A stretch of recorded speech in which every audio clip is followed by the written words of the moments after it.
உண்மையை சொல்லணும்னா வெள்ளக்காரன் இந்தியா மேல படையெடுத்து வந்தது வேற எதுக்காகவும் இல்லை, கருப்பு தங்கம் அதுக்குதான் வந்தாங்க. அது இல்லை, கருப்பு தங்கம்ங்கிறது என்னன்னு தெரியுமா உங்களுக்கு? மிளகு. மிளகு எங்கேயுமே இல்லை. அது எங்கே இருந்தது? கேரளால அப்புறம் தான் வந்தது சகோதரரே. முதலில் வந்தது தமிழ்ல தான், அதுவும் பொள்ளாச்சி கிட்ட தான் வந்தது. பொள்ளாச்சி சைட்ல மலை மேல தான் வளர ஆரம்பிச்சது மிளகு. அந்த மிளகை ஒளிச்சு அவங்க கிட்ட அடிச்சு உதச்சி சாகடிச்சு எடுத்துட்டு போவாங்க. அப்போ அவனுக்கு கிடைச்ச ஒரே ஒரு ஆயுதம், அந்த மூங்கில வெட்டி சுத்துனா சுத்துனா சுத்துனா சுத்துனா அதுதான் சிலம்பம். அதுதான் முதல் கருவி, அதுதான் முதல் ஆயுதம். எழுத்து சுத்துனா, சுத்துனதுல சுத்தமா சுத்துனா ஓட விட்டான். கப்பல் ஏறி ஓடி போனவன் திரும்பி வரவே இல்லை. நமக்குள்ள நம்ம கிட்ட இருக்கக்கூடிய பக்கத்துல அக்கத்துல இருக்கவங்களாம் இருக்கானுங்களா, நைஸா பிளாக்ல விற்கிற மாதிரி வித்துட்டானுங்க எல்லா மிளகையும். கடைசியில எல்லாத்தையும் தான் வித்தாங்க, மஞ்சள் மிளகு எல்லாம் போய் நம்ம ராயல்ட்டிக்கு நம்ம சாப்பிடல. இப்ப எங்க நம்மகிட்ட இருக்கு, இந்தியாவில இருக்கு இல்லையா? இதான் இந்த சிலம்பத்தினுடைய ஒரு பெரிய இந்த அறிவுகள் எல்லாம் எனக்கு போட்டியவர் எங்க தந்தையார். அவர் சுவாமிநாதன் சொல்லி எம்ஜிஆருடைய படங்கள் அத்தனைக்கும் அவராக பண்ணுவாரு, என் டி ராமராவ் படங்களுக்கு பண்ணுவாரு. அவரும் சிலம்ப பயிற்சியில சிறப்பாக கொடுப்பாரு. அவருக்காகவே எம்ஜிஆர், அந்த எம்ஜிஆர் திடல்னு ஒன்று இருக்கு, இப்போ எம்ஜிஆர் ஸ்கூலா இருக்கு பாருங்க, அது எம்ஜிஆர் திடல். அங்கதான் வடபழனியில் இருக்கக்கூடிய அத்தனை ஸ்டண்ட் நடிகர்களையும் பயிற்சி விட்டு 2 கிளாஸ் நடக்கும். ஒன்று சோடு, இன்னொன்று சிலம்பம். அவர் படத்திலேயே அவர்கிட்டயே கோச்சிட்டு போய் விஜயபுரி வீரன் ஒரு படம் பண்றாரு, ஒரு சோடு ஃபைட்டு படம். சோடு ஃபைட்டு படத்துல கம்பு எப்படி வரும்? கம்பு சுத்த முடியுமா?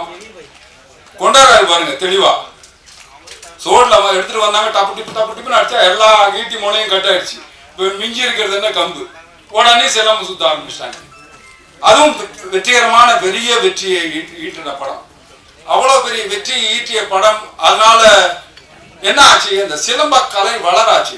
அந்த நேரத்தில் என்னன்னா, தனிப்பட்ட ஒருவர், நான் தவறா சொன்னேன், எங்க அப்பா என்ன செருப்பால் அடிக்கிட்டோம். அப்புறம் ஏன்னா ஒருத்தர் தனிப்பட்ட ராமநாதன் மாஸ்டர் நல்லா பண்ணார், சோமு மாஸ்டர் நல்லா பண்ணார், இன்னொரு மாஸ்டர் நல்லா பண்ணார். இப்படித்தான் கலைகள் இருந்ததே தவிர தனிப்பட்ட முறையில பேரு அதுல ஆனால் அந்த பேருக்கெல்லாம் இங்க ஒருத்தர் இருக்கார், ஒரு சொந்தக்காரர்.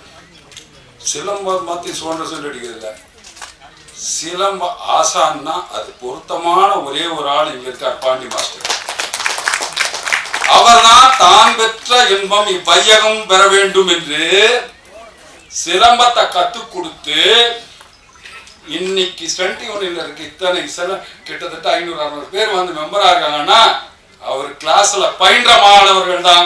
அந்த ஒழுக்கமும் அவர்கிட்ட கத்துக்கிட்டாதான் சிறந்த நடிகர்களாக இருக்கக்கூடிய இன்னைக்கு பெரிய பெரிய நடிகர்கள் இங்க இருக்கிறவங்களும் சரி, பாம்பேல கூட நானே சொன்னேன், நான் நிறைய கிளாஸ் கொண்டாந்து அட்டன் பண்ண வச்சு இன்னைக்கு எல்லாருமே டாப் ஸ்டாரா இருக்காங்க.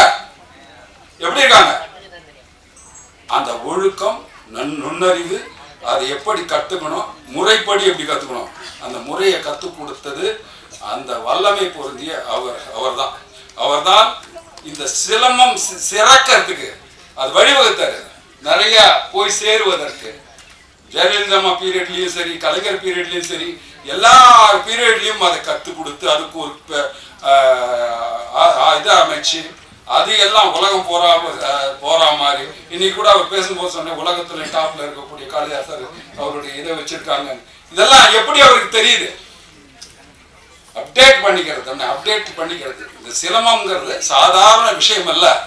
ஒரே ஒரு சிலம்பம் 100 பேரை கூட அடிக்க முடியும். ஒரு படவீச்சு அந்த பாப்பா சுத்திச்சு பாத்தீங்களா, படவீச்சு பேனர் மாஸ்டர் கத்துனாரு, எந்த கிழிஞ்சிருமோ பேனர் இங்க சுத்தினா மிச்ச பேர் தலையெல்லாம் போயிடும். என்ன பொட்டு வைக்கிறது அலங்கார பாடம், ஆடி சார்ந்து பொட்டு சொன்னோம்ல, அது பொட்டு வச்ச பாடம். அலங்கார பாடத்துல வைக்கிறதா பொட்டு வைக்கிறது, சுத்தி அடிக்கிறதுன்றதெல்லாம் கலை. அது ஒரு மாபெரும் கலை. முதல்ல பெரிய பெரிய வணக்கங்களையும் வாழ்த்துக்களையும் நான் இப்படி சொல்லணும்னா அதை ஒரு திரைப்படமாக எடுத்து காட்டி அந்த ஊக்குவிக்கணும் இந்த சிலம்ப கலையை அப்படின்னு கொண்டு வந்த ஜோதிக்கு மனமார்ந்த வாழ்த்து. இவரை காப்பாற்ற வேண்டிய கடமை யாருன்னா உங்களது ஊடக நண்பர்களும் பத்திரிகையாளர்களும் மீடியாக்களும் உங்களை கைகூப்பி கேட்கிறேன், தயவு செய்து இந்த படத்தை பெரிய லெவல்ல கொஞ்சம் நீங்க புஷ் பண்ணுங்க ஐயா. பெருசா கொஞ்சமா புஷ் பண்ணுங்க ஐயா, அது போதும் எங்களுக்கு.